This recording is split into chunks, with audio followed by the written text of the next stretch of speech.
अरे सुहावन सुंदर सूरत हो अरे ऐसा मनोहर मंगल मूरत अरे सुहावन सुंदर सूरत हो काहे भौजाई कहतनी काहे ए राजा जी ए राजा जी ए राजा जी तहने के रहल जरूरत मुहूर्त तू बसूरत ए राजा जी तहने के रहल जरूरत मुहूर्त तू बसूरत ऐसन मनोहर मंगल मूर्ति सुहावन सुंदर सूरत हो ऐसन मनोहर मंगल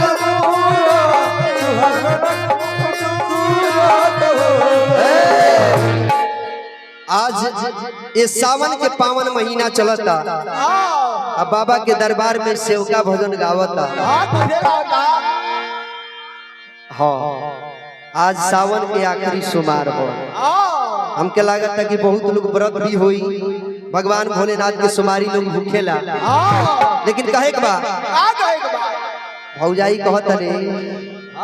ए राजा जी ए राजा जी ए राजा जी